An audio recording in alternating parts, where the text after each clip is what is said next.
All right, let's get started. Can you hear me?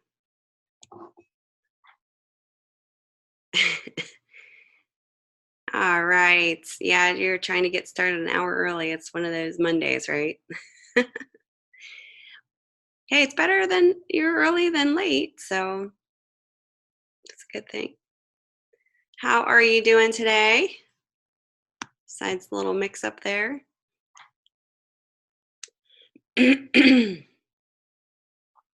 I'm having some weird throat issues today. I woke up with a kind of like a scratchy throat. I don't feel like it hurts. It's just not, I can't talk very well. So, yes, I'm good. I'm good. I mean, I feel fine other than that. So, I don't know if it's just the dry air or something, but I might be kind of clearing my throat a lot. I'm trying to drink some coffee to help here. So, yeah, could be. Yep. 'Tis the season. Yep, exactly.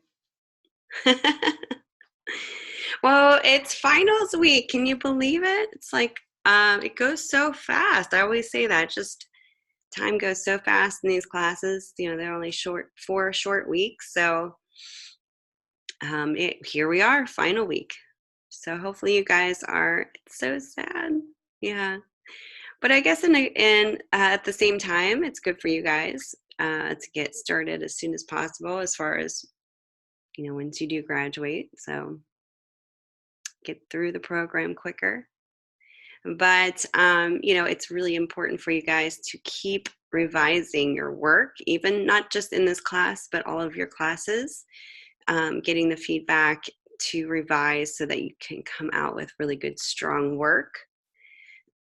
So for this class, hopefully you're taking my feedback. A lot of you guys seem to be um, applying your suggested changes, and that's pretty much what we're going to be doing this week as well, although we're going to be adding two more things to our magazine for assignment 4, which we'll take a look at here. And before we get started, do you have any questions for me that I can take? I try to sip some coffee here and rest my voice. Okay. All right, just a couple of things before we go forward today. Just like in all of the weeks, you guys are pretty much routine to this now, hopefully. In week 4, don't forget we also have a discussion post. We also have a career integration quiz. So make sure you're getting those in during the due dates for possible full credit. If you still owe me work, get that in as soon as possible before Saturday, before midnight. Some of you guys have been going through some issues and have been in contact with me. So I am here. I will work with you and be flexible with you. So don't think, oh, well, time has passed. I've been in contact with her, but I can't submit it. If you have been in contact with me and keeping me up to date, definitely submit any work that you have late so that I can get you guys some possible credit towards all of your hard work. So obviously, being late is not good, but I understand life events happen. I'm going through it. I'm a person too. So as long as I know that you're, communicating with me, I'm more flexible to your situation. So just make sure you're getting that stuff in. All right. Just checking in here. Christina, you seem like you're doing good, although you started a little earlier, but let me know if you are struggling with anything. Send me an email, reach out to me. Like I said, I'm here to help you guys. And if you guys succeed, I succeed. So that's important for me too. I want you guys to learn and succeed, even if you're not getting, if you're getting a lot of markups, go back, revise those, and learn from your mistakes. It doesn't mean you have to be perfect all the time. That's why you're here, to learn. And that's part of the process. So sometimes, like me, I aim high all the time, but then I forget there is a learning process. So don't get yourself overwhelmed. Just go step by step, and learn through the process. This is the time to learn. All right, so welcome to week 4. We will be meeting tomorrow as well, so you'll have a second chance to meet up live with me if you have any questions. or if you need any help. Oh, there you have. Oh, is that what you have going on next slide there? Wow. Well, it might be nice to have a little break there. Sociology is kind of interesting. I always like to look at the positive parts of things, so maybe it'll be a good balance. Yep. Yeah. So it's kind of interesting when you have those schedule changes. I know when I took my graduate studies, I remember having classes that I liked together and just balancing the ones that are more work versus the ones that don't take as much work. It's nice to have that balance. Maybe having one design class and then an elective, for instance. So, but sometimes it doesn't work out like that, and you just have to go with what you got. All right, so let's go ahead and go for it here and just take a look at week 4 in Canvas and see what our objectives are this week.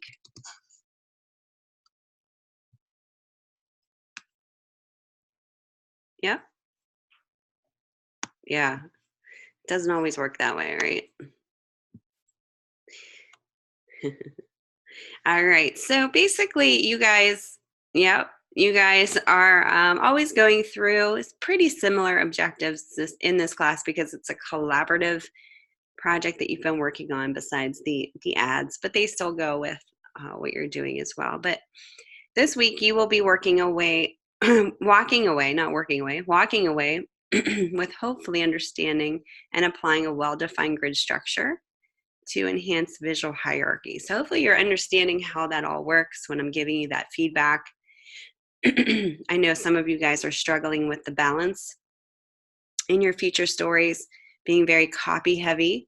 So if I made mention to that, make sure you're balancing your images and your pull quotes so that your pages aren't so copy heavy. And there's ways to do that.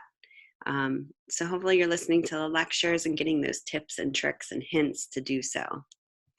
Hopefully you are more comfortable using and understanding more of the character paragraph style sheets for consistency within your layout. You'll be doing more so this week, identifying and similarities and differences between print and web layout strategies, and creating an interactive PDF by properly structuring multi-page layout in InDesign. So this week, you will convert your finished magazine into an interactive PDF, making your magazine come to life to create a delightful experience that will captivate your reader on virtually any device. Pretty exciting. It's actually really easy too. So don't feel like, oh my gosh, this is going to be like a lot of work. It's super easy to create these interactive PDFs, and I will go through it step by step as well. So you guys, if you have any questions, always revert back to the lecture recording because I do step-by-step demos. Oh no, you're good. You're good. Sorry I didn't get back to you. I had such a crazy end of the week with getting back to students, just a lot of things going on. So I apologize for not getting back to you right away. But hopefully you read my feedback from the grade book and were able to possibly know what changes to be made. But you did a great job overall. It's just a couple things you need to, massage and, oh, costumes, Halloween costumes. Yep, that's the time of the year, right? Very cool. It's fun stuff. All right, so for this week, oh, that's cute. A vending machine. I want to see a picture of that. A real working one. That'd be kind of cool.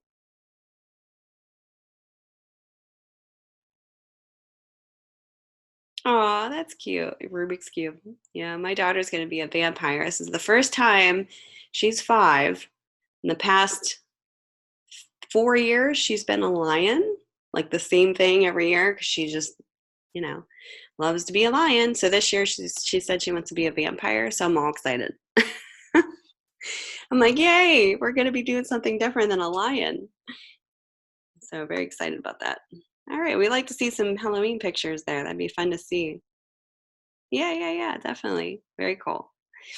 All right, so you're going to be discussing design for print versus web. We kind of talked about this last week.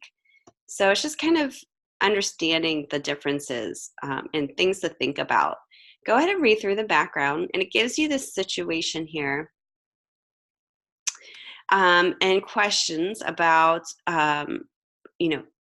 thinking about the differences between print and web. So what you're going to be doing is you're going to research and find two methods to accomplish the task as far as preparing your print magazine for the digital part of it, kind of from going from print to digital. That's kind of what they're talking about here. So you're going to basically talk about how that conversion happens, that task. Consider the functionality of your digital format, like links, buttons, mouse over effects, navigation, and other interactive features required to work correctly to create an engaging user experience. As the designer, how can you transform a print magazine into a digital one using these interactive features to bring your publication to life and take your audience beyond the basic reading experience?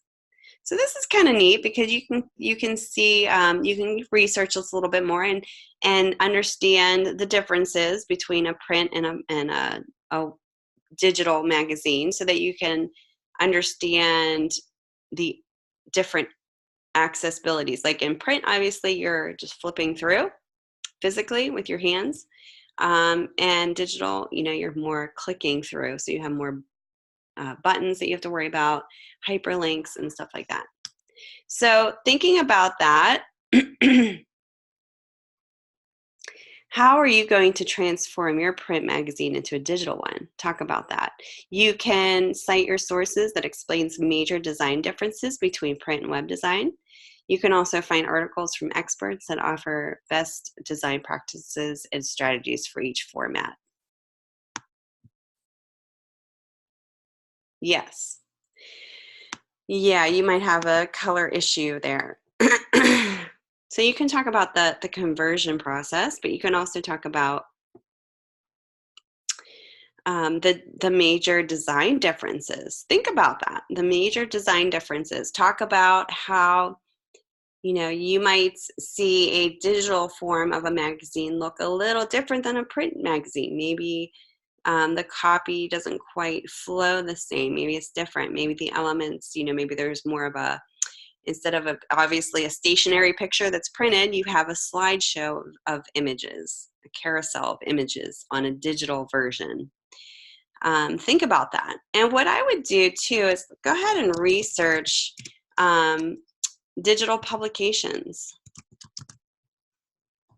so that you can kind of flip through,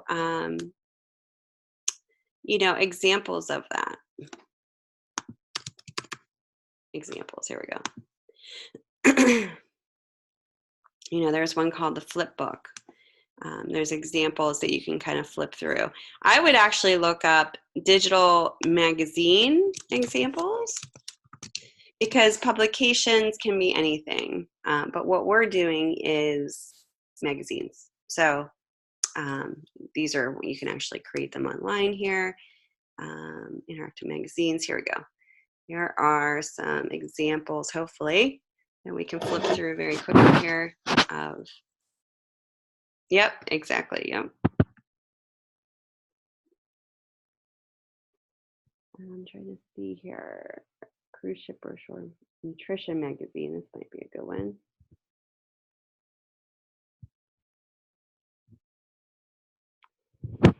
And just looking at,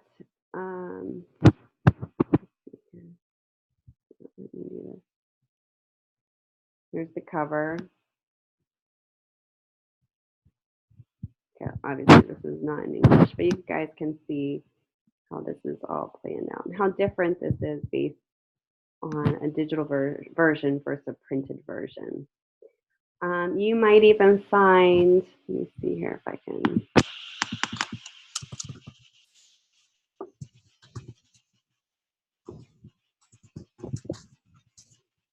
Let's see. Yeah, there you go. Yep. see if I can find any just real quick examples, but sometimes you can see both variations side by side. You know, for example, here's one, it's a car magazine. And you can actually just, you know, maybe you have a favorite publication at home that you look at. Go online and see if they have a digital version of it and see what the differences are. There are also different blogs and articles about this, okay, that you can read through and see kind of the differences here. Okay, so you know, just kind of take a look before you start your discussion. See what examples that you see, so that you can talk about it. Kind of talk about what you see. What are the differences? But yeah, if you have a magazine at home that you know have a printed version of, and you go online just to see if they have a digital version, you can kind of use that in your discussion. All right, so it's good to know so that you can understand those different platforms. It should look consistent, but you're going to have different features about it for purposes of how you access it. Any questions about that? Pretty clear on what needs to be. Okay. Excuse me. Woo. All right. You have your career integration quiz again. Let me pull that up. Just make sure it's a 15. It says it's a graded quiz, but really what it is, it's a reflection of this class. So what you want to do is you just want to go through each question and answer it based on this class. Make sure it's substantial and be specific. You know, don't be so vague where you're just like, oh, this class helped me. I really liked it. I look forward to using it in the future. What did you like about it? You know, answer the question substantially to the actual specific class. That will help you. And it's funny because you guys have to do this every class, and it seems redundant. But at the same point, you should be doing this even as a designer in the working world. And after every project that you do, you should be completing a final process step, which is reflection. What did you learn about that project? You know, are there things that could have been handled differently? What did you like best about it? What could have changed? You know, that is all part of growing as a designer and making yourself better and understanding where you need to maybe be stronger at, what you need to work on, or what you're really good at. So it kind of focuses you in that regards. Yes, we do have students that have a lot of copy paste answers because it's easier for them, I guess. But you know, I do read through them all. So, you know, if you're vague, I will definitely, you know, mark you down for that. I have students that accidentally answer, and I know this happens, confuse it for another class, and they'll answer based on another class. And then, you know, if that happens, they'll reach out to me and we'll kind of justify it, but or rectify it, I should say, but not justify it, but rectify it. And, you know, and if not, obviously you get the points taken off, but yeah. Yep. Yep. Exactly. Yep.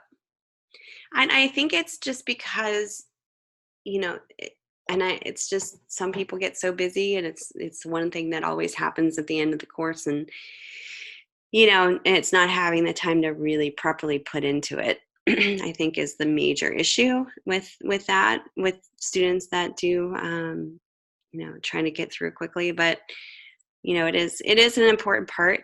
It is one of the most important parts because you actually reflect back, like I said, on everything that you did. Welcome, Raymond. We just went over your discussion and career integration quiz. Hello, welcome. Just to give you a heads up too, we're going to go over this part.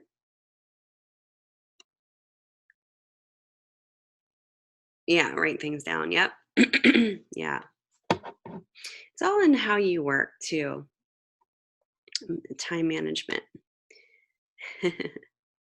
Tying up loose ends. So assignment 4, what we're going to be doing is we're going to be creating so you guys have not completed the cover. So we're going to do the magazine cover and table of contents. So that's what we're going to work on today. So we're going to go over this. Just to skip ahead, tomorrow, which is our last lecture, excuse me, we're going to go over your assessment, which is making your print version. We're going to convert it to a digital one. So that's just kind of a heads up of what we're going to be doing tomorrow. Okay, so the fun part is the designing part of the cover. Are you excited about that? Oh, Raymond was at the gym getting his workout in there. No, you're good. You're good. So basically what you're going to be doing, yes, excuse me, I'm having issues with my throat today. So I'm going to be coughing and clearing my throat a lot, and I know that's annoying. But I need to speak, so you guys are going to be basically creating your cover, and sometimes this is nice to do the cover last. A lot of the times when I design for publications, I would also design the cover last, because you were able to really get the gist of what's in the magazine, that issue, what it's all about to create the cover. The feature story is always what's pretty much shown on the cover as far as an insight to the feature story. So that's what you guys are going to be doing.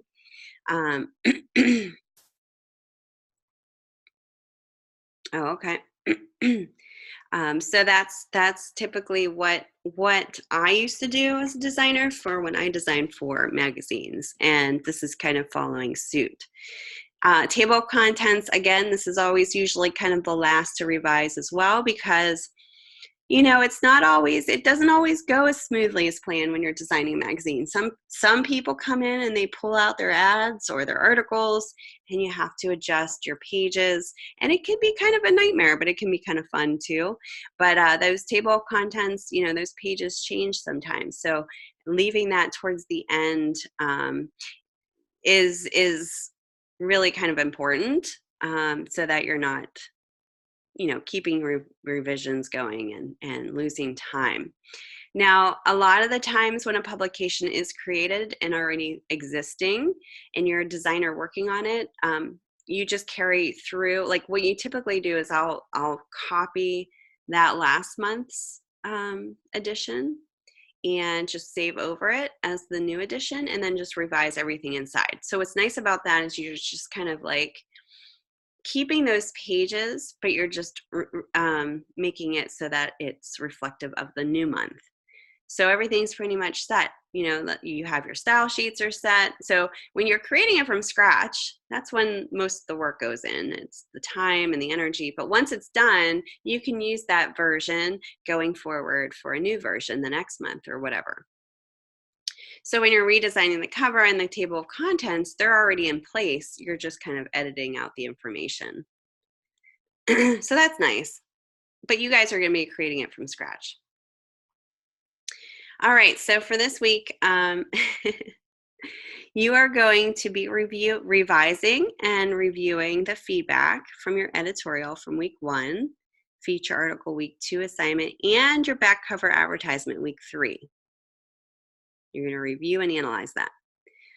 All suggested changes for each section must be made to obtain final approval. So, you have to change those going forward for your final. You can discuss with me if you have any questions on the feedback and come to a resolution for the final design. Oh, no, you're good. Yep.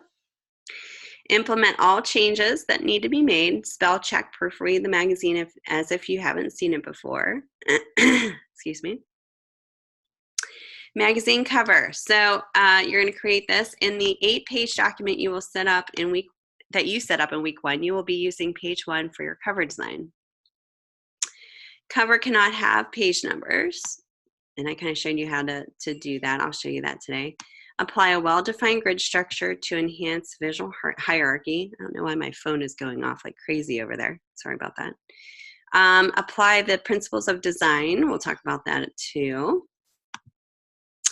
And what's required is the magazine logo. So that's the masthead, the little flag, date, month, year, photograph promoting the main feature article, name of feature article, cover lines, minimum of 2 additional articles must appear on cover, the magazine price, and then the barcode. So if you put a barcode on your very end page of your magazine, the ad, I probably did say something to you. You don't need it on the back cover, although, you know, I appreciate you guys trying to make it look real. Yep. $4.99, that's a cheap magazine. Yep. That's a pretty good price there. So that's what will be going on your cover. Table of contents. This is the area on page 2 that you left the space for. There you go. So you guys will be putting that on the inside front cover. So page 2, use all articles listed in table of contents. That's the document given to you guys. So I'll show you that in a second. When we're done with the cover, you're going to obviously pay attention to the principles of design. Only use client approved images in week 1. Additional images are not approved. You're going to create new paragraph and character style sheets, applying them to the following. So you're going to have paragraph or character styles, article title, description, and then author byline. Package your InDesign file when you're done. Oh, some of you guys are still having problems with that. Some of you guys are only giving me your InDesign file, so make sure you're packaging that correctly. You're going to include the PDF, and you're going to save your package as a zipped file before you submit it. You can name it as your file as such for the PDF. And then the second part of this is you're going to upload the final magazine to your Behance portfolio. But before you do that, and before you have do that step, you have to export your pages out as JPEGs. And I'm going to show you all of that going forward here. Then you're going to email your FPA, and you're going to CC me on that. You're going to send a link to the site in the email. If you don't know who your FPA is, just let me know, and I will look it up for you.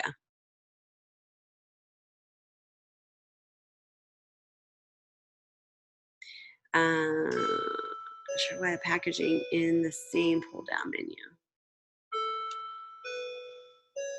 I'm not sure if I understand what you're saying there.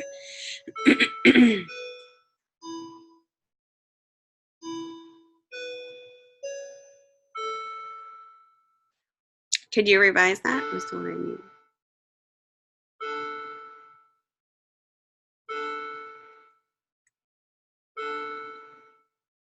Okay, what are you talking about with your pull-down menu?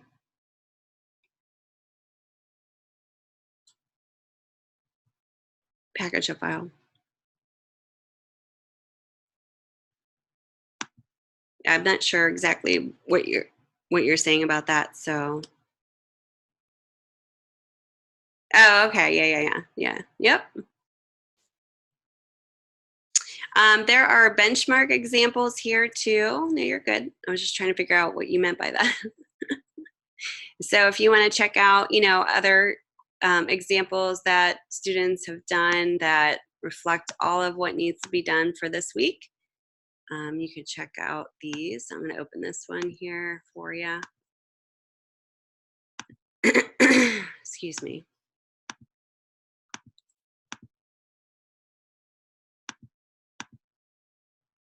So this is the cover for the Remodeler magazine. This is the example of one of the students. Inside, here's some feedback that their instructor gave, but here's the inside of this example, and there's the back page. So you see the table of contents up here. This is table of contents. So that's what you'll be doing. Let me open up the other one here. Sample 2.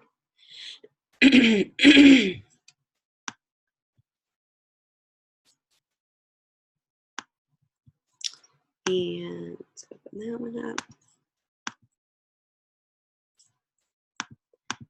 Here we go. Oh, another remodeling one.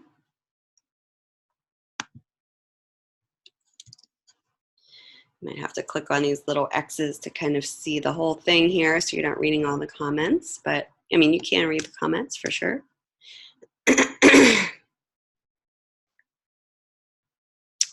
So I would say you are to use, oh, this is not showing right here, but you can see these 2 pages here.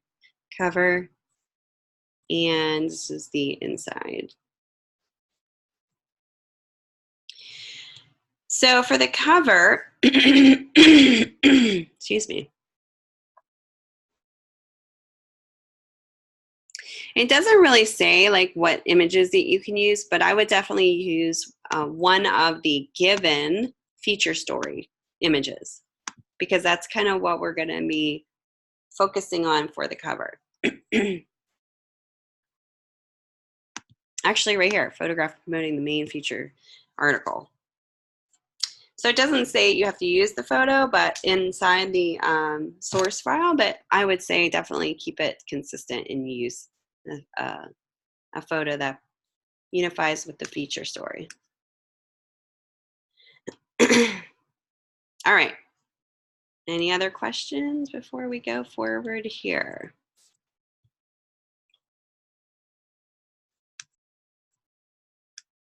Yep. Yep. Sorry. I apologize. I woke up with this crazy scratchiness in my throat. I'm not sick. I just can't talk real well. I'm getting like all yucky. So bear with me here. I know, but it must be like annoying to listen to. So that's what I apologize for. All right. Well, thank you. I appreciate it. All right, let's go to pages here. And if you still see a folio down here, make sure that you don't have any folio on your first page. By doing so, all you need to do is go to your pages, and above your master page is a page called None. What you're going to do is just drag and drop it right over page 1. That eliminates all your folio. Now, I'm going to take my rectangle frame tool, and I'm just going to draw just a little square here, and it's going to be the size of the margins widthwise, so I know it's centered. I'm going to do a Command D. And I'm going to go back to my folder with all of my assets in it, and I'm going to click on the Fit Me flag. Yours might say different depending on the magazine that you're working on. Now there's 2 different flags in mine. One is a white clear background, and one is a black. So this one's the white clear. And we want to go to fill content proportionally when we fit it in here. And the other one, just to show you differences here, I'll copy and paste it in here. So that's the white, and this is the black. So it's up. Whatever you think works best for your cover, go with. What you could do is just put one on the side and kind of, swap it out depending on the image that you're using. Now I'm going to use a photo that kind of bleeds off all 4 sides. You don't have to do this. I just decided to do this, but I would definitely have a focal point image that is at least 1/3 of size of your page, just so that people are looking at it and interested in what's going on. Usually people respond to imagery really well with the front cover. So I would go to your feature stories and choose one that you think would work best for your cover. Now I'm going to use this one because it's a nice oriented picture. It is high res, it's big. I don't have to worry about, it being pixelated. It's a high res image. Now you could do something like this where it bleeds off all sides if it works for your flag. I'm going to pull this up just a little bit so that Fit Me, fits above that guide up there. Or if you wanted, say, the other version, say if you wanted to use this one, you could do something like this. And I don't think there's any, let me see if there's any left or right now. Okay. You could do something like that if it works for your image. Or, and this is I can fit this a little differently here.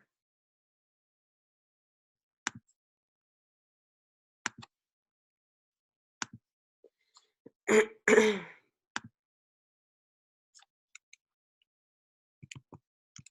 on one second.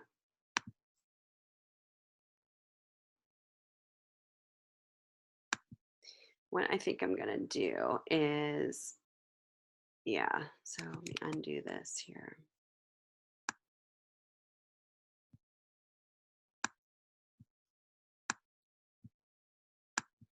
There's a little bit of gray under there. And I'm going to go ahead and scale this up just a little bit proportionately.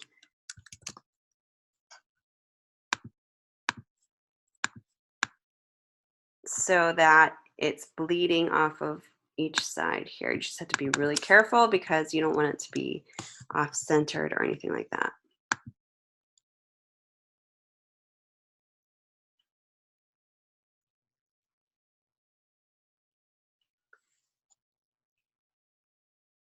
Yep, yep.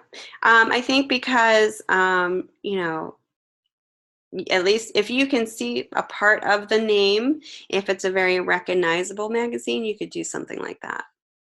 Just as long as you could see some part of the logo, because people will fill in the blanks. You know, so if it's kind of like cosmopolitan type of a magazine, you could do that because it's a very recognizable magazine. I wouldn't do that if you were a startup because you wouldn't see the masthead and wouldn't know.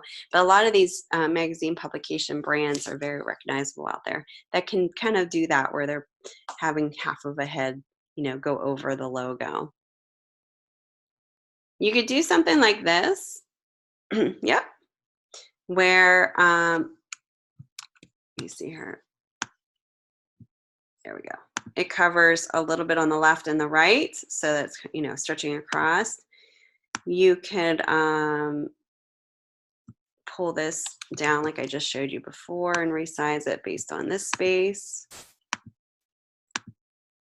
And then what I would do is probably either add like another color up there or something. I like the peekaboo, where it has, you know, the whole image bled across. I just think it looks very clean. And I actually like this variation because I think it looks more modern and clean looking. Yeah. As long as you can read it, you know, if this was any darker, I might have an issue, but you know, it's large enough that I think we're good. So I'm going to put it in like this. Now think about how your image looks and the areas of a grid structure that you can create based on the image that you chose. I'm going to go ahead and draw out a vertical margin space here because I think this would be a perfect spot for my my copy. So I'm going to draw like a little area here, grid structure, so that all of my copy, and I'm going to show you a little box here so you can see, will be in this area here. So I'm kind of designating this space in my grid that will be where my copy will be. Okay. Now, seeing that, I might have some issues with readability here. So there's a couple things that I can do. I can actually go ahead and this is the tricks that you do as a designer. You know, obviously a cover image is going to be hard to place in here and with type to make it readable. So you have to do these tricks sometimes. And I've shown you these before. I'm going to go ahead and make, bring up properties, a white box here. And I'm going to give it a fill of obviously white, and I'm going to pull down the opacity here. And this is in your properties box. You can pull the opacity down. So you're just kind of allowing it to have a little bit more contrast so that any copy on top will be easier to read. Now I could have this bleeding down here, even on the other side if I wanted to, you know, kind of thinking about that space. But it'll kind of allow me to gain more. And it doesn't have to be white. It can be black too. You know, if I wanted to fill it with black, if that would work for it, I could do that too. You know, I probably would make it a little lighter. And then obviously the copy on top would have to be contrasted enough too. I kind of like white for mine. I think it looks nice. It kind of goes with the whole lightness of the background up here. All right, the next thing I want to do is I'm going to open up the assets folder that you were given. Has an article in it. Let me open up that article. And I'm sorry, a Word document. So go to your magazine asset folder and go to your articles. And what you're going to do is you're going to open up list of articles should be in there. It's a Word file. And this is what mine looks like. So if you're in the Fit Me magazine, this is the file that you need to open. Okay. So this is pretty much, you're not going to copy this. This is just telling you it's the feature article name. So this is what you need to paste in there. And then these are the additional articles. Now, you don't have to have all of these listed. You have to have at least 2 of these. Okay. You can do more than 2, but you don't have to have them all. I would recommend just doing 2. So I'm going to grab, first I'm going to copy this.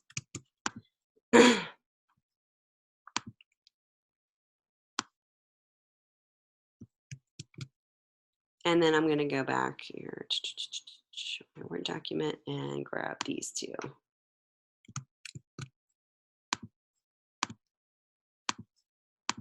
Just copy and paste.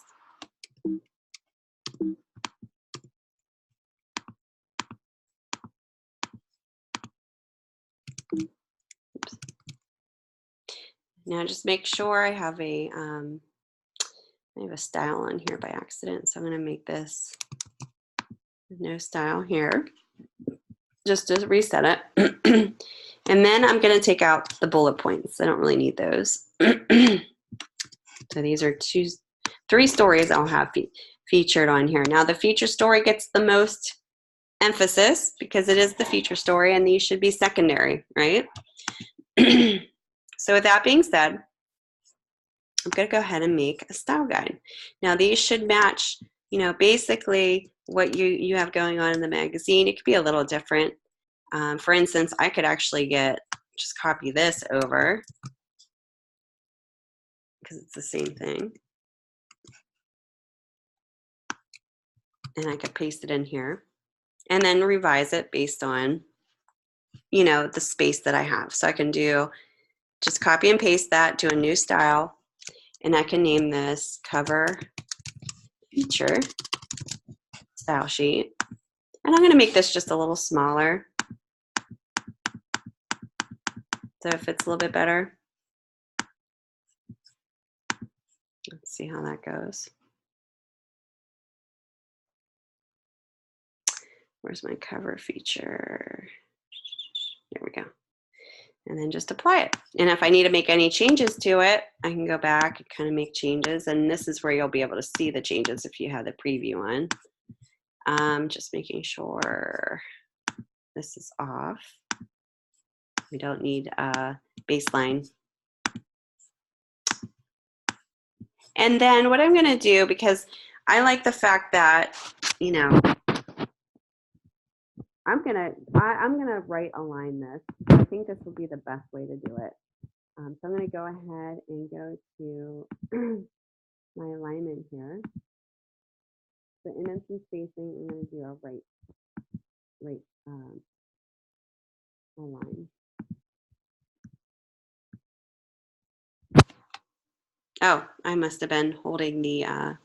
Can you hear me now? Okay. Yeah, I think my microphone is by where my hand is when I'm doing this. I apologize. Okay. So I just changed, you know, changed it. It's the same style as what's shown in my feature article on that page, but it's just a little smaller. Same thing with your other ones, although I think this one we did not design for. So I can go back and actually, let's see here, copy this one. Life, kids, and brain injury, because that's the second one I did. Oh, it has all of that in here, so I'll copy all of this. And that's just an easy way to keep the style the same. Then you'll just kind of edit it based on, you know, the space that's given here. So again, I'm going to go to new, new paragraph style. I'm going to name this cover second story.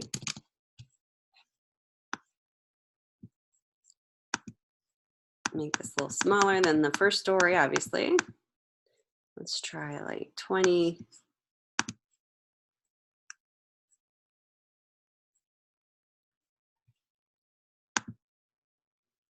And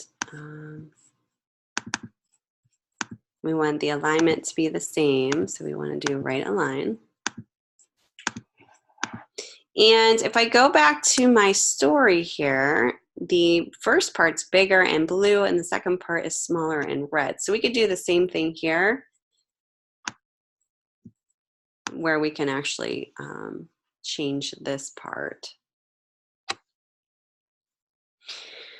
All right, I would probably, it's more than one character, so I'd probably put a new paragraph style and just name this cover second story subhead.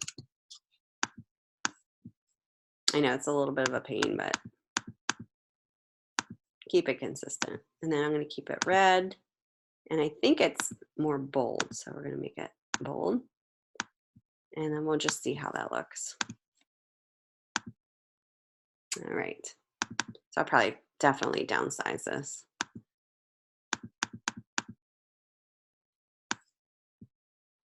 To 12. And I'll just do like a little break there. Let me take a look at how this looks. I have kids and brain injury. Okay, that looks pretty good. So it's smaller than the feature story, but it looks very similar to that story that we have in that editorial article. The next one, this is pretty much free, up to you, because we really didn't get the chance to design this particular article.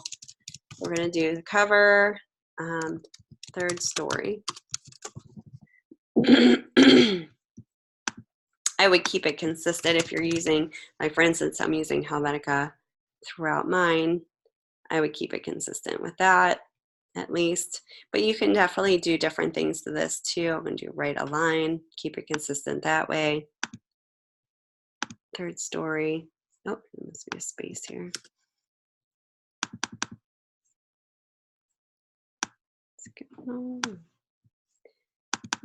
Something weird going on there. Let's see here.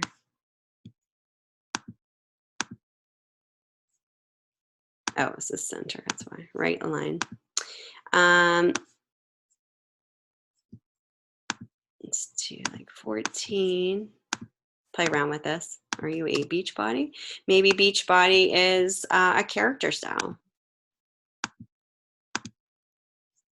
And maybe this is where you would change the color, for instance. Let's do like a yellow.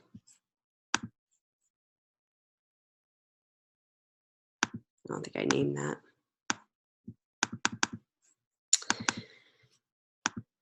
You can't see it.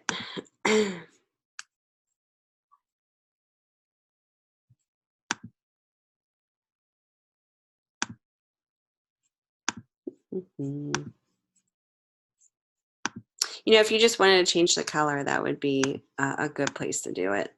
Where you're just changing that color for the character style. I think what I'm going to do too is I'm going to create a new paragraph style because I want this to be a completely different font.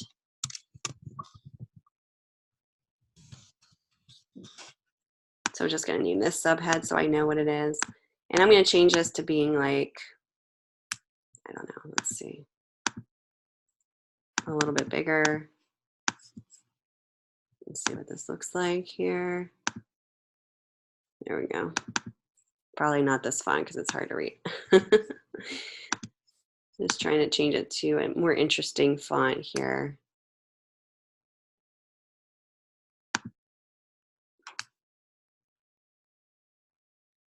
Let's see.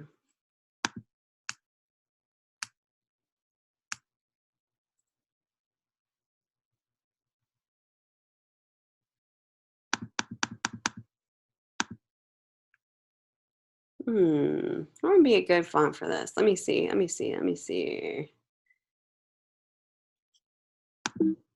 That might be kind of cool because it's very casual looking.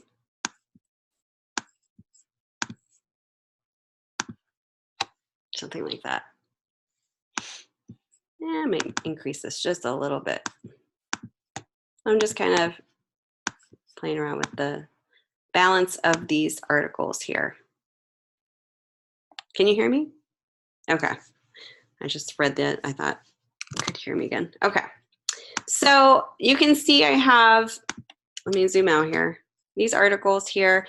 There could be room for another one, but I'm going to keep it simple. And I can just adjust this size-wise. Like say I wanted to get this a little bit bigger for this space, I can do that.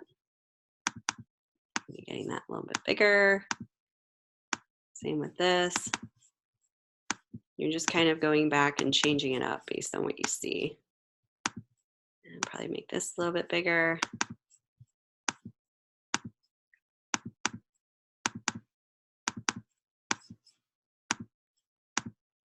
And just kind of massaging it to like what you think looks good. Now, I'm keeping the space very airy. Like I'm not cramming this in here. I have a lot of space on top and the bottom. It should be equal. Same as the sides, although this is kind of a line right. So it's going to give me a little bit more area here to play around with. So I could, pull this to the left a little bit if I really wanted to kind of make it look a little bit more even there. But for the most part, it looks pretty balanced and readable. You can tell that they're different stories. I might make this a little bit more white as far as the box behind here, just because I have I think maybe a little bit of readability issues with this copy down here possibly. And I know it prints a little darker. Whenever you do opacities, it prints a little darker. So whatever you see on here, it's going to print a little, not darker, but like if you print, let me think how I'm going to say this. I always like to say if you're going to use, say, like a 10% opacity on a light square over something, it's going to always print a little darker. So you want to go as light as possible. Now, because I have font on top of this with an image behind it, I just want to make sure that I have readability for the text going over top. So yes, yep, great question. How many typefaces can you have on the cover? No more than 2 or 3. Yes, I would keep it to no more than 2 or 3. This one I'm using, besides the font used for the flag, this is pretty much all Helvetica except for the beach body. Yep.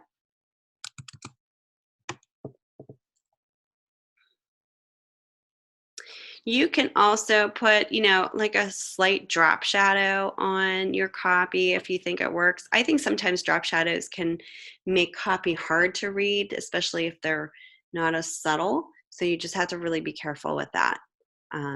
But if you think it would enhance it, then, you definitely can try that. All right. Now, any questions about any of that? Let me quit out of my mail here. So I'm not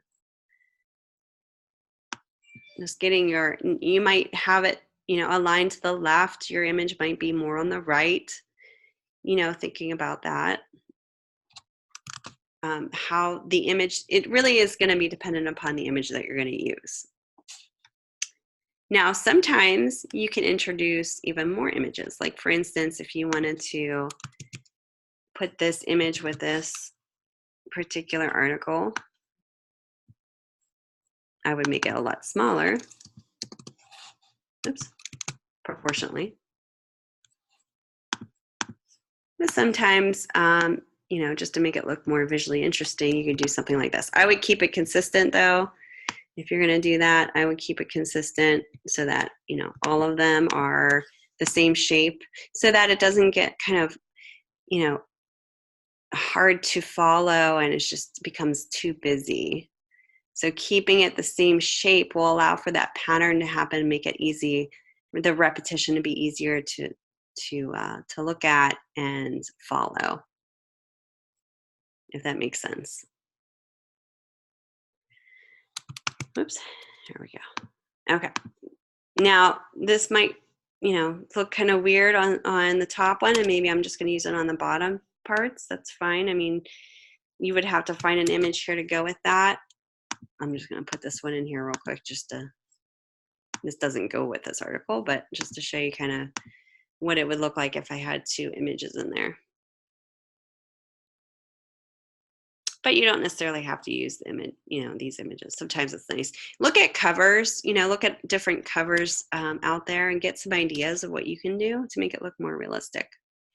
All right, the other thing is, and let me open up, given to you guys in that asset folder is articles, list of articles. Oh, table of contents. We don't want that. Images. We have the UPC code, and then we have to put so we have the code we have to put on the UPC bar.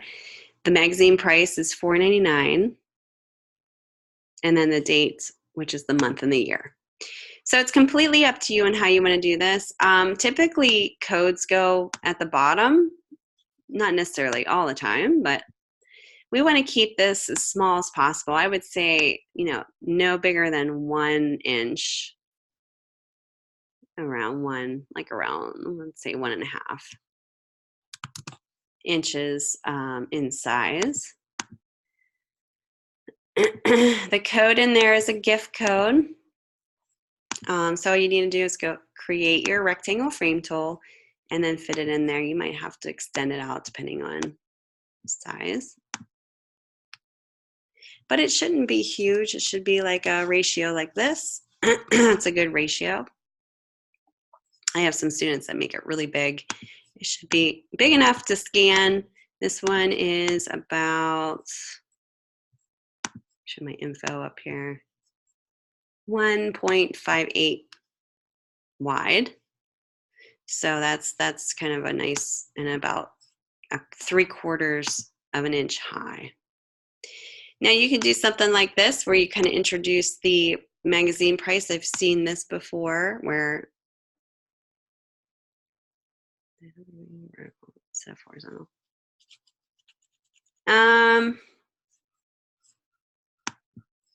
That's a good question. You weren't really given those rules, so if you think it works for it and it looks good. If not, I mean, that's a little hard to do. You want to make sure it's rotated at the right angle. So it's a little bit more challenging, but the only thing I would say to that too is if you do rotate the masthead, it's going to have to be always rotated. Like it can't be just horizontal one time and vertical another time. It will always have to keep that same look all throughout its run for consistency purposes. So kind of like a logo. Yeah. So if you're given the masthead is horizontal given to you, that's probably how I would use it. Now, if it was given to you vertically, then I would use it vertically. But that's a great question. All right, so I would put the price in here. I'm not really going to set a style guide for this just because, I mean, you can for, purposes of if somebody else is going to be designing this and they design a future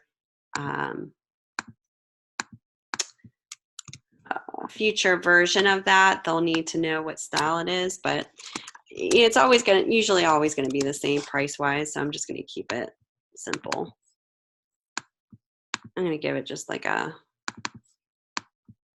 what am I doing here? Helvetica bold. And I just drew this little black square up here. So you can kind of do something like this where you can, sometimes it's with the UPC code where you can see it very quickly and easily. Oh, I have a weird line above here. So let me reset the style here.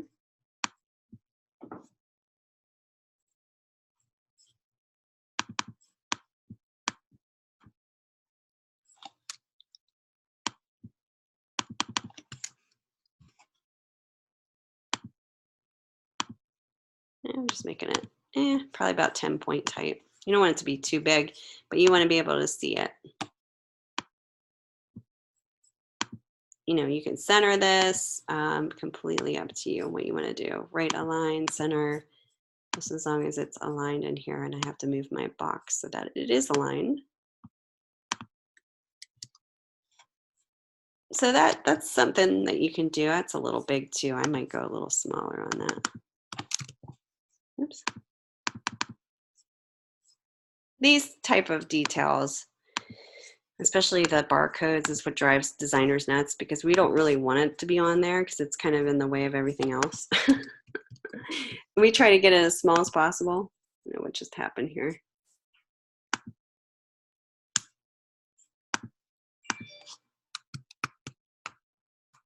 Push something weird. Let's go back.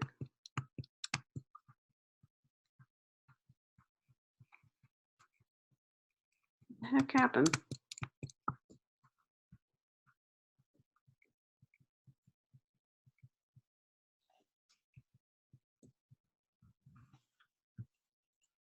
There we go.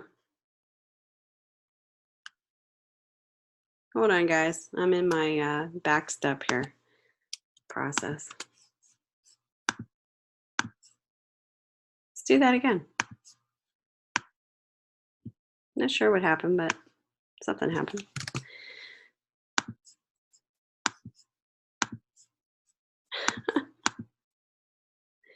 Thanks for laughing at me.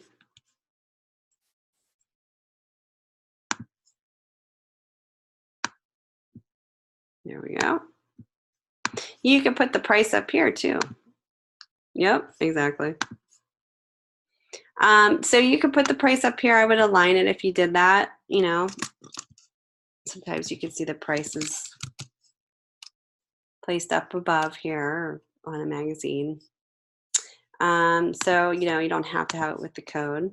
I would just align it so that it, you know, it works for the magazine. I would just haphazardly place it in there. So you could do something like that. Don't forget you have to do the month and the date too, and usually that's up here as well. So, you know, that's kind of what will dictate where this goes to. Basic paragraph here.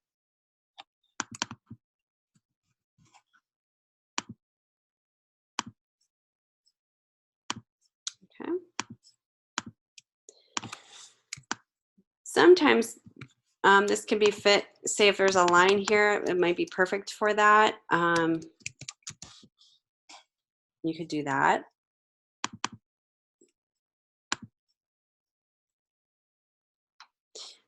Let's see, here we go. Let's do a new paragraph style. We'll do date. Make sure that that is white if that's what we want. There we go. Don't want to do that. Make it small. Color is white.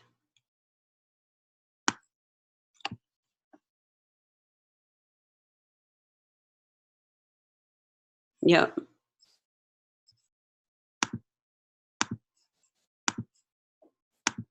None. Right. Right align. Okay.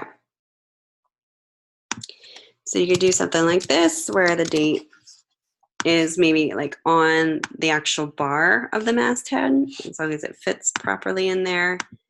I would definitely align this maybe where, let's see, maybe even where the E is on here.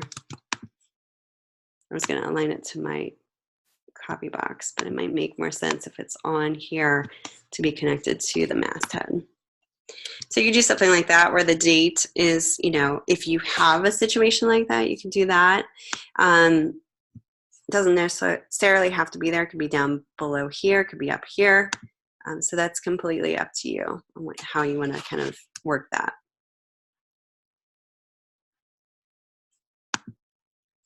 Just another tip too, like say if you like the way that this looked because you can read it, but say you don't like this big box, you know, it looks too boxy to you, especially because I made it darker. You could do something where you're extending it way out here and then putting a dither on it.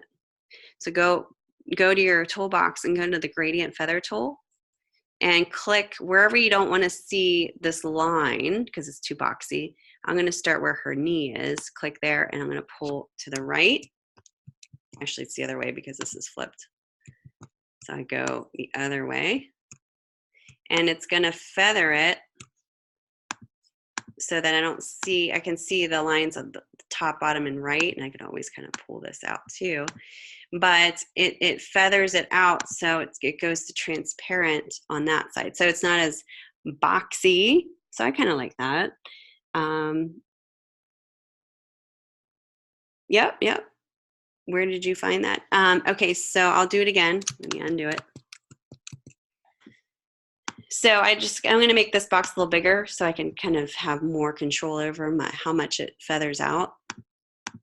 And then right over here in your toolbox, it's the gradient feather tool. Oh, you can't see that? Okay, hold on. Share my desktop here. Right here. I apologize. I didn't know you couldn't see that.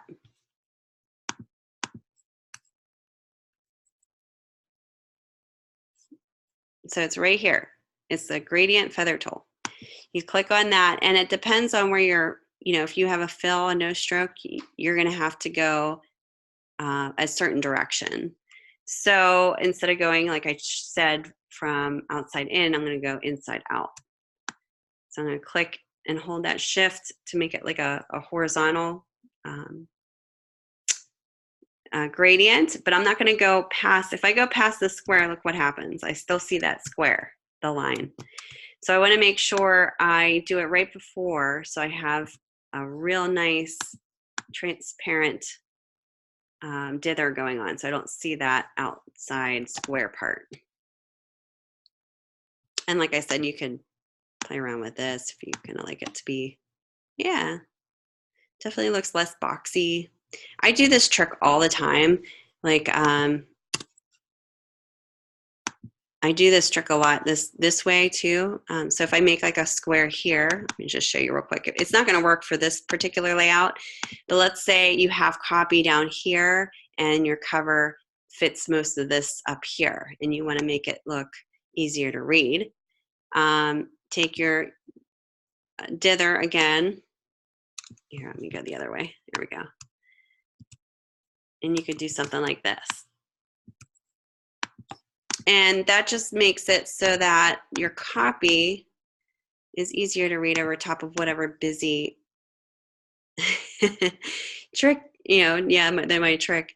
You can make this even more opaque. This is from 0 to 100. So if I were to just pull that opacity down, it's going to affect my opacity where it is at 100% down below. Yep, that's my tricks.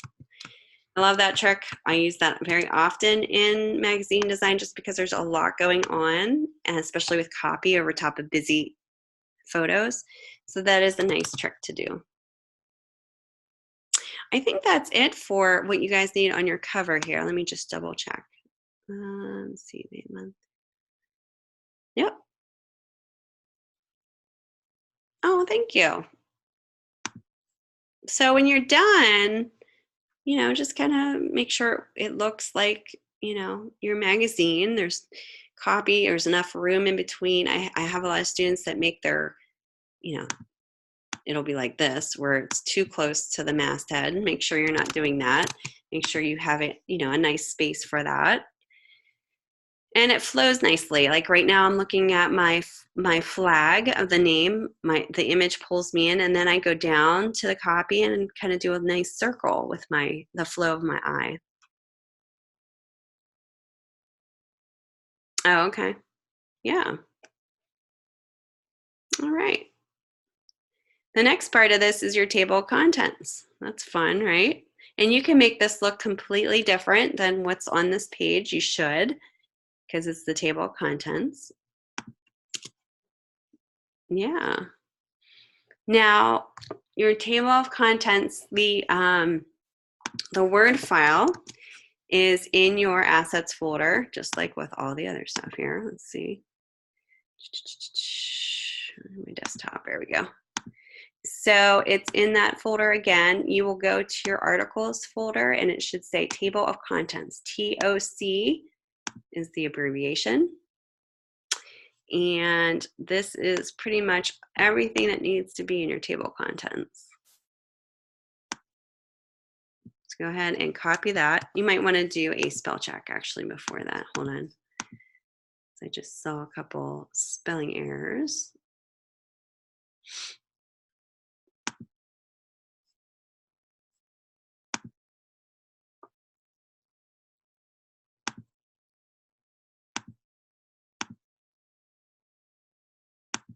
Okay. Now I can copy and paste it and always do a spell check. All right.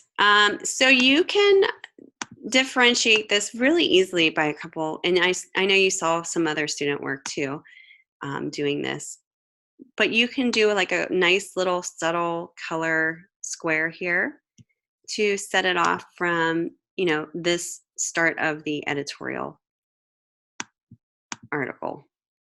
Let me pull all my swatches here. Now, you probably will want to work, you know, obviously we're going to do some style guides here, but choose something that's going to go along with color-wise your magazine, but it looks good too. You know, you can even do a simple gray if that works for it. It could be a tint of the colors that you're working on in your magazine.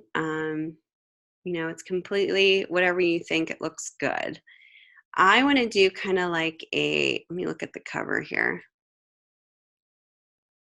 I want to do kind of like a, almost like a brown. So let me go ahead and make a new swatch.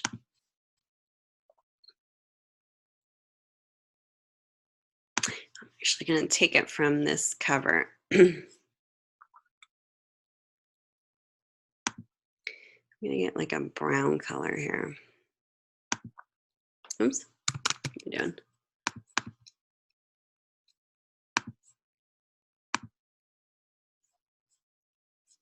No, I think it's because my thing's in front of it. Okay. There we go. Add to swatch, click OK. It's kind of like a mauve color, maybe not fully brown. Take the opacity down just a little. And I'm going to take off the stroke. I don't want stroke, sorry. Just to fill. I'm going to go a little bit more brown and less red here. Let me see.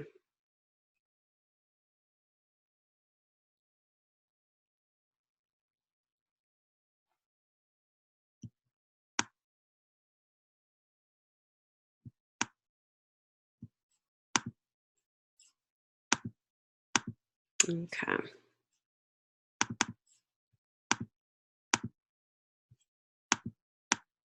I know that looks pretty bad like that, but I'm going to use a tint on that so it doesn't look so brown. But it gives it kind of like a nice warmer color than gray, but it's neutral too. So that's kind of what it looks like. Okay, and then I'm going to take the type tool and I'm going to start where this margin is. And before I even do anything, I'm going to draw out a vertical margin so that I know I want an equal space on both sides. So you see this bleed here. If I get rid of this bleed, you'll see this space should be equal to this space, okay? Same thing up here. Just kind of make sure your margins are all equal, or that's already done. Okay.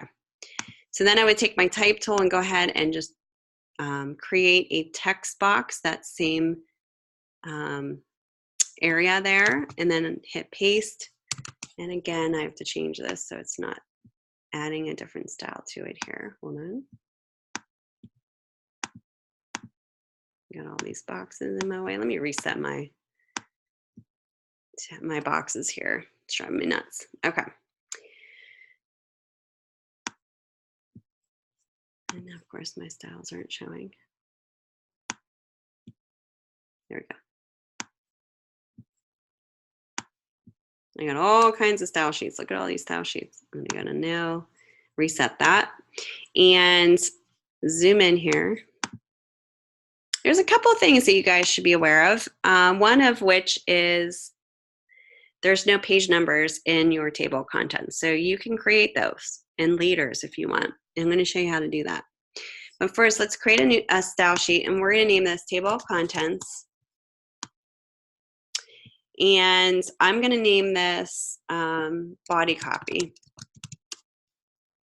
We're going to first set the body copy. So the main copy in here will be your body copy. That's the description of each article.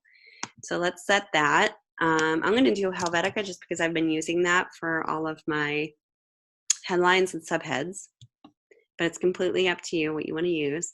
I'm going to set it at 10 and 14 for now, and I'll check that in a second and see how that looks. Left align is fine.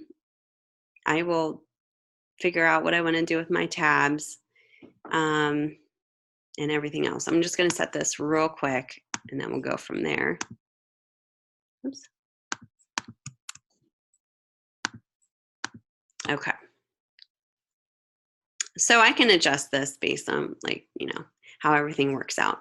Now I'm going to do a new style, and I'm going to name this table of contents subhead. So these will be the article titles. So they need to jump out a little bit. They need to be more, you know, have more emphasis. So I'm going to make it bold, and I'm going to make it a little bit bigger. Now I might need to adjust this based on width-wise. Yep. Let's see what that looks like. You don't want it to be too big. So we might have to adjust this, but just so you get the idea. Okay.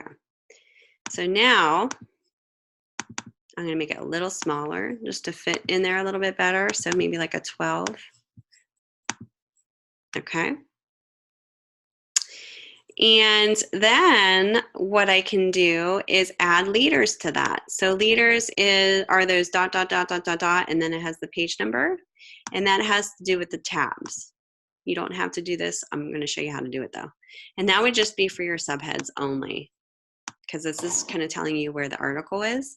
So double click on your subhead, table of contents. Oh, okay, the leaders, yeah. Go to tabs. Your leader is here. The leader is like the ... pattern that you put in there. What we want to do is we want to set where that page number is going to align on the right side. So we're going to go ahead and take the right justified tab, and we're going to pull it all the way over until it meets that blue line that I created, which is right before that white arrow right there. That's where my body copy box ends. That's where your page number will align because it's a right alignment. Then click in leader and just put 1 period in there, and that will give you all those dots when you hit that tab. Click OK. Now go up into right after the last letter of your subhead and hit tab, and you'll see that leader appear all the way across. Now, get your fittest fit ever starts on page what, 3, right? So you can put 3 in there. Pretty cool. A mom's journey to be healthy. We're going to hit tab there, and this starts on page 2. The other articles are what you're going to just make up, because we didn't have time to create all the other articles. We're just going to make up a page number for these. So let's say like 24, and let's say like 36. I don't know.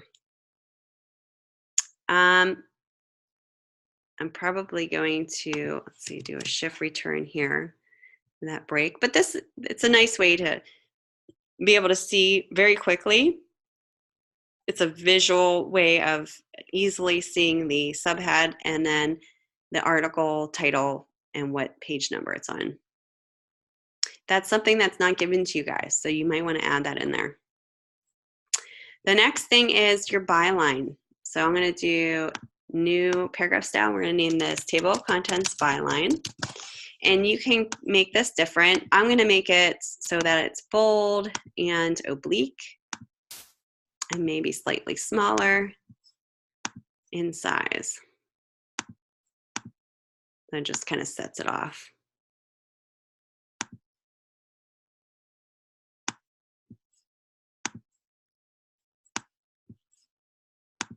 See how it's kind of making it look a little, it doesn't group it with the description there.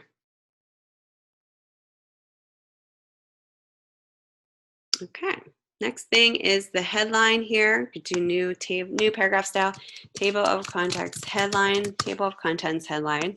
And we can make this real big if we want.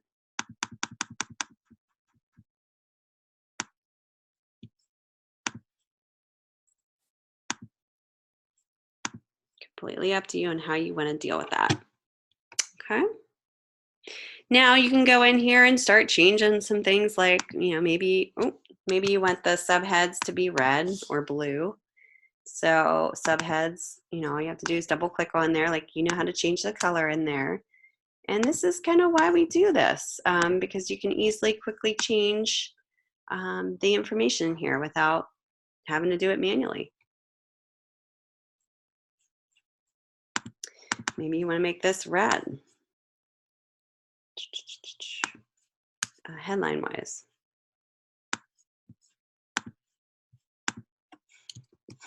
Completely up to you. Then what you're going to do is just kind of make sure that it is centered. So I'm going to put an extra space after that. It looks like I have a lot of room here. So I'm just going to kind of pull this down.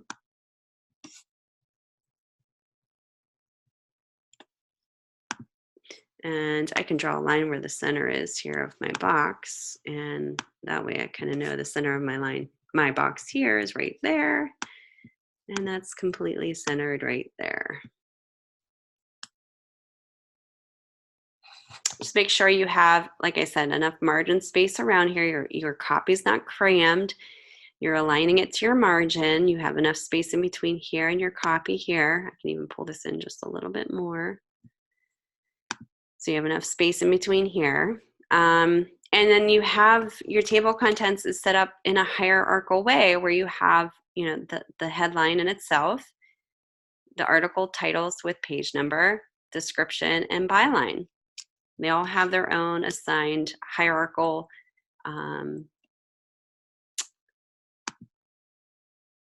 assignment to them. So you can see what, your eye goes to the first thing that's more emphasized, and then it follows from there. Yep. Any questions about that? So this table of contents copy does not have to be the same as your body copy in your article. It doesn't have to be, for instance, a serif typeface. It could be like what I was using Helvetica for my subheads. I used it for my body copy just for my table of contents. That's the only, everywhere else in your articles, it should be consistent in terms of having it be a serif font, but table of contents is slightly different. Okay. Because it's, it's its own little area. It's kind of like a pull quote where you're kind of treating it a little differently, but you want to keep it cohesive. You don't want it to be a completely different font that that you haven't used yet.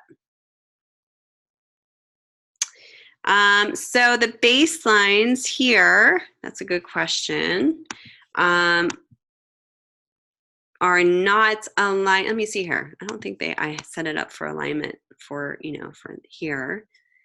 Let me see if all of these, it's pretty, no, this one's a little off. I would say because you might have a different size font here, as long as you're centering it within the space that it is in, you don't have to worry about aligning it with the regular body copy on the right. This is because it's its own separate entity and highlighted table of contents, it can be shifted a little differently.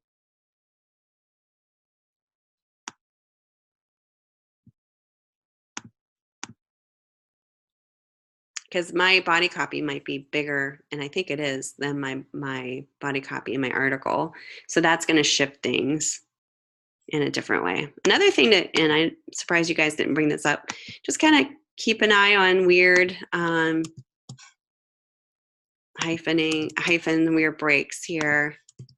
Fix anything that you see that looks kind of odd. You know, if you have widows or, you know, double hyphens in a row. Okay. All right, no questions about that. And you could do some really cool stuff with this. Like I've seen students do, you know, horizontal, I'm sorry, you know, instead of having it horizontally placed like this title here, they'll do it vertically, if I can talk here. So just make sure if you do that you're doing it the right way, because there is a right way to rotate this. You don't want to do a rotation like this where it reads going down. You want to do it the other way. So you're rotating it so that the start of it is at the bottom and it goes up. That's the proper way to do it. And then you can you know, adjust your width here for that. And it's all about your style of your table of contents. You know, if things need to be shifted around, if I do something like this a little differently. So you do something like more graphic here. And I'm just going to show you real quick so you guys can see kind of an option if you wanted to try something different. Oops.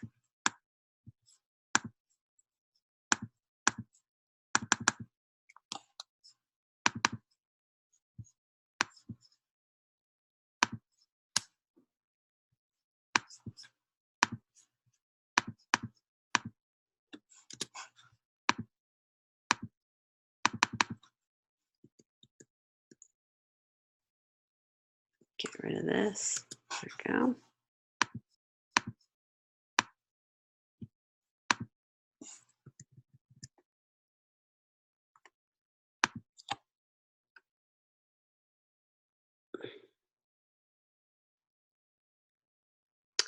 So you could do something like that. You can even get this bigger. I've seen students really have fun with this. But, you know, obviously you want to make it appropriate for your magazine too. So think about your design elements and what you have going on in the rest of your magazine if it makes sense for that.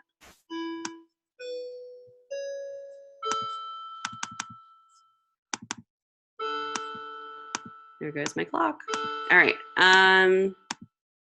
Just showing you this here real quick. You're going to miss that, aren't you? And then you could do something really cool. Like what if I bring in this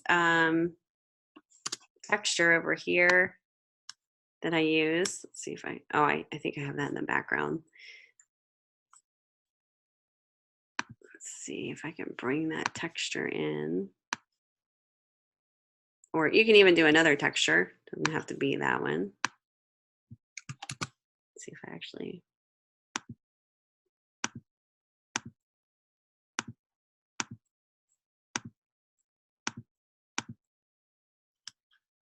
You always look forward to my clock.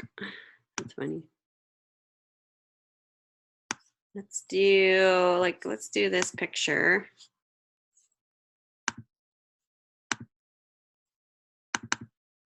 Let's move it to the right here. It's like more of like a wood. And then we can give it an opacity. I'm just going to try this. It might not work. It's to the back, right? Yeah.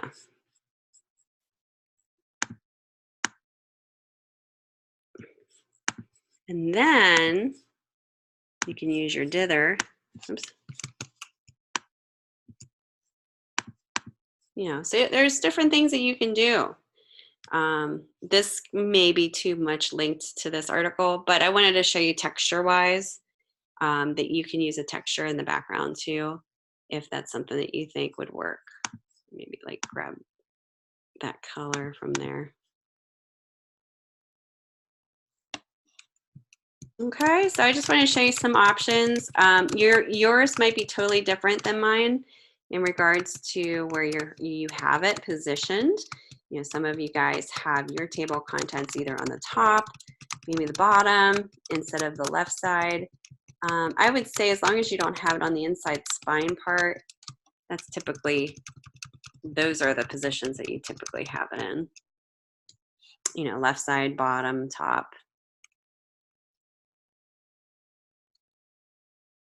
Any questions about that as I'm undoing this?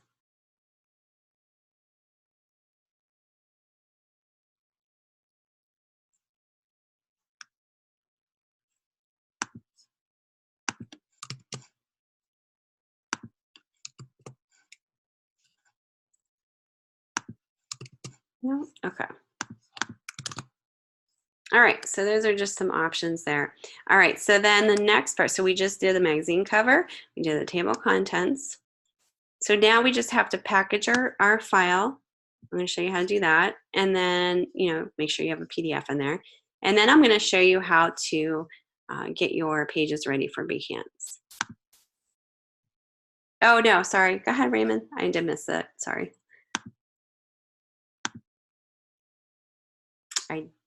I missed it. Oh, can we use other textures that we find, or does that fall into, oh? Okay. No, you can find these images if it's, you know, something like that in the background. That's fine. Yep. I just go on like pixabay.com and look for textures there. They're so subtle, you know, when you use them. They can enhance your pages and your elements. So that's why I'll be flexible to use that, because I think that's important to, as an option to think about. So you're not using like a flat color. Sometimes it's nice to have that texture in there. Yep.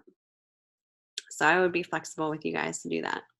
The only thing I wouldn't be, like, because it states not to use any other images other than what's provided for your cover, that's kind of where I'd be a little stricter with. That makes sense. Okay, so I'm going to go File, Package, and then make sure everything looks good. Click OK, Package. And I'm going to rename this assignment 4. Just make sure that you are including a PDF. It could be smallest file size, that's fine. And hit package, click OK. Might take a little while because it's a lot of stuff, a lot of imagery, bigger file size, a lot of stuff going on. Okay, so I'm going to hide this. Give me 1 second, guys. Get rid of all my stuff here.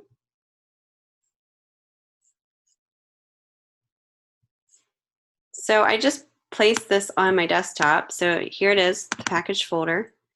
And in here, I can open up my PDF and just take a look at that. Make sure everything looks good.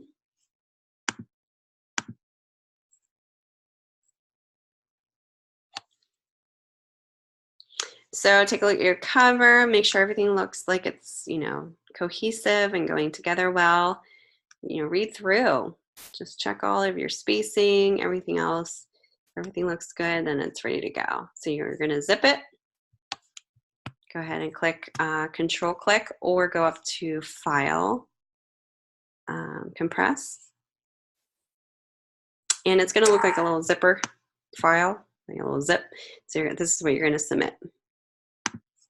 Okay, second step of this project is to upload your final magazine to your Behance portfolio site. You guys probably have a Behance site, correct? Oops. Oh. Most of you guys have your portfolio ready to go, or you're always working on it here, which is good.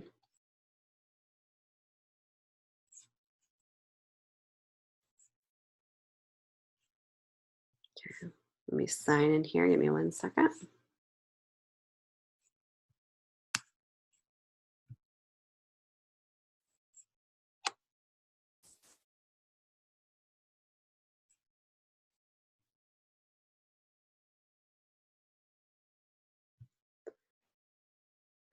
All right.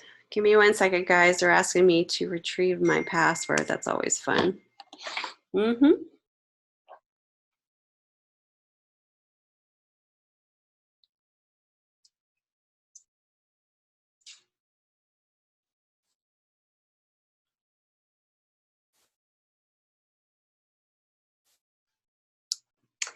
Okay. All right.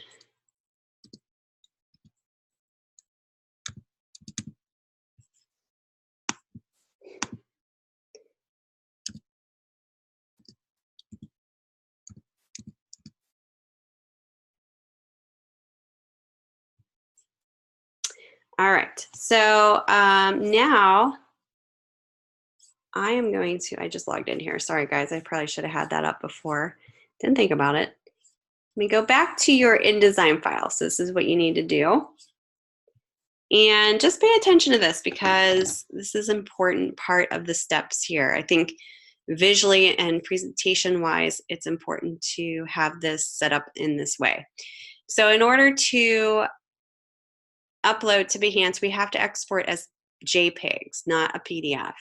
And you'll know that because if you try to upload your PDF, it'll say, you know, we can't accept this file. So what you're going to do is you're going to go up to File and hit Export. And you're going to make sure that format is set to JPEG. And you can set it to your desktop, is fine. There we go. Now this is where you need to pay attention to closely here. You want all pages selected, and then you want spreads selected. If you have pages, it's going to do them individually. So visually, it might not look as realistic. You know, your spread won't be looking as like a spread. It'll be single pages. Quality, fine at maximum. Baseline's fine. 72 is perfect. RGB is perfect. Everything else looks good. Hit export. And what's going to happen is it's going to export all of your pages out individually.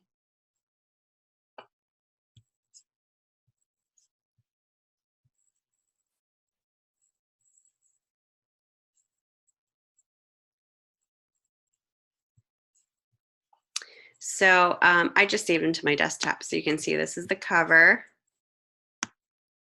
This is the inside editorial and start of my feature. This is my double page spread.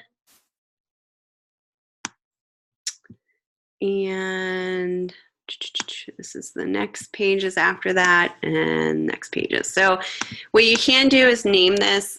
You could just even just give it 1, 2, 3, 4, just so it's easy for you to know which one's which. So 4, just name it, like give it very simple page numbers here. Just create a new folder and name this Behance. And you can place this folder in your working folder, you know, your school folder, just so you have your own, you don't have to put it in your zipped folder or anything. Just make sure it's on your computer, you know, if you have a school folder that you have this for this class. But it should have page 1, 2, 3, 4, and 5. Now I say page 1, 2, 3, 4, 5. I'm just saying files. Really, page 1 will be your cover. 2 will be your spread of 2 and 3 page. Number 3 file will be your double page spread and feature. Number 4 file will be the next page spread. And then number 5 file will be your actual ad. So once you have those all exported, go into your Behance and create a project.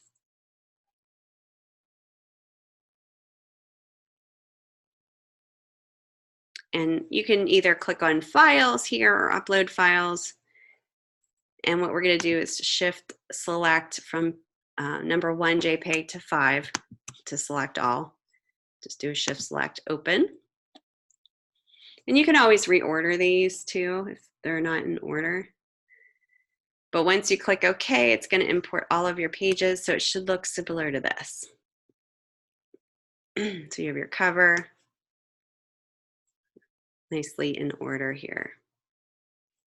When you're ready, click continue. And it's going to give you the option to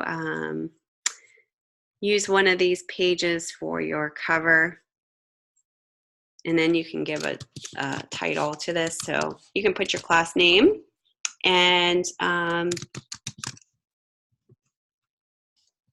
your publication name. You can add your creative fields. Of course, let's do my first publication design in here. Let's see.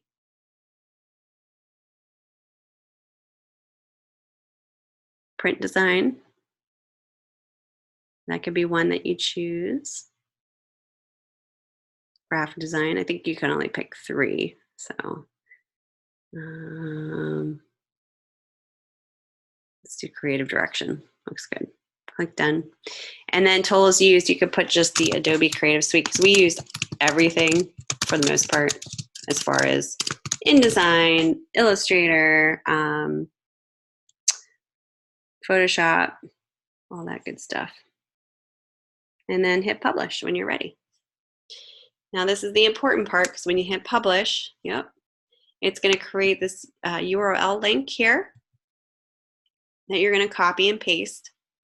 So when you create your email and you send it to your FPA, tell your FPA, say, hey, this is so-and-so. I'm taking DES243. I just wanted to give you my final presentation for DES243, which is a magazine publication. If you can take a look at this, let me know what you think. Critique my work. I would greatly appreciate your time. CC, which is carbon copy me on that in the email so that I get your link. And you can also copy this link and place it into your submission for assignment 4 as well, if you would. Some people like to do that too, which is nice. It's nice for me. I get to see the link quickly, but then, when I go to the email, I can check it too.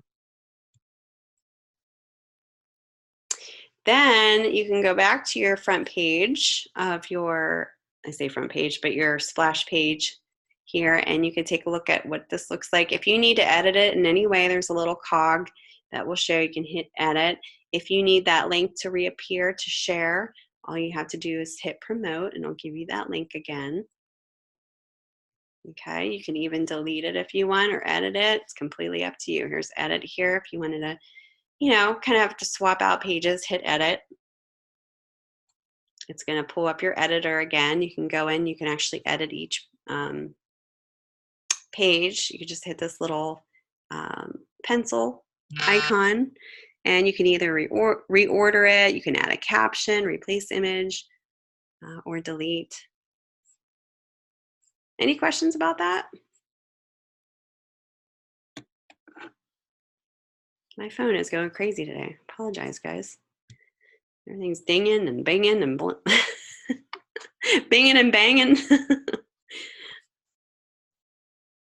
All right. No questions, right?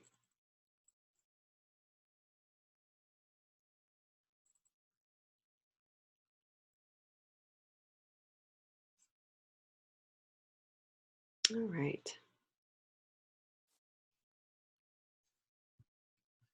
So that's pretty much, there's a lot of information I just gave you guys, so I'm going to wrap it up at this point. There's a lot of different things that you have to do for this, but I think you'll have fun with it because I think the cover is the most fun to work on. It's just a way to really be creative and promote that feature story as much as you can. And, look up other magazine covers, get inspired by what you see. How do they treat the type? How do they have the image and the type treatment placed on there? Be inspired by things that you see out there and do your own variation that's creative. Any questions or concerns? No? Okay. Just an FYI, tomorrow when we meet, and I mentioned this in the beginning if you weren't here, we are going to go over your assessment 4. So if you want to wait to listen to the lecture for that, that's fine. It's really, really simple. So don't get all worked up like, oh my gosh, I got to do this like interactive PDF. It's super, super easy. And I will go through step by step tomorrow. And I think you'll be surprised. I have a lot of students that are like, that's really easy. So yeah. Okay. Yep. So yeah, so that's pretty much where we'll be tomorrow. And then if you want to share anything that you've been working on, get a second eye on something, have any issues, I'll be free after the demo tomorrow. We can take a look at your screen. Yep, there you go, Raymond. I think that's important to do at the end, especially if people need help, because time is of essence. So I'm here to help you guys. This is a perfect time to come in, share your screen. I'll give you some feedback. That's fine, Christina. Yep, no problem. You know what? I think I might have. I'm not sure. I've been so busy the end of this week. It's been crazy. Ah, well, I'm glad. Yeah, I'm sorry I've been like so busy the last end of the week. I just recently accepted a full-time position here at IU for FPA, so I've been kind of training for that too. So I've been doing a lot of different things and balancing everything. But so if I don't get back to you right away, that's just a little my schedule. I just kind of have to get used to it. Yep. But I love it. It's awesome. And it's just kind of, I'm just balancing my time like you guys do. Oh, okay. Oh, thanks, Raymond. Thank you. Yeah, I'm excited. I've been teaching here at IU for about 7 years now. And now that my daughter is in kindergarten, I'm able to be more flexible with my schedule and, you know, have a little bit more time on my hands for opportunities. So I'm excited to be in this new role and work with more students. It's great. I love it. All right, guys. Oh, well, I'm sure that some of my students may say that about me too. So, you know, but I think it's easy when you're in class with the instructor who you're speaking with too. But hey, I'm here. So let me know if you guys need any help and go on your way and start, you know, revising your work so that you can get this final week completed and, have a really strong portfolio piece. All right, Raymond. Thanks, Christina. You guys are great. And hopefully I'll see you tomorrow. If not, listen to the recording. And I think my voice is getting better, so that's good. All right, you too. Thank you guys. Have a great day.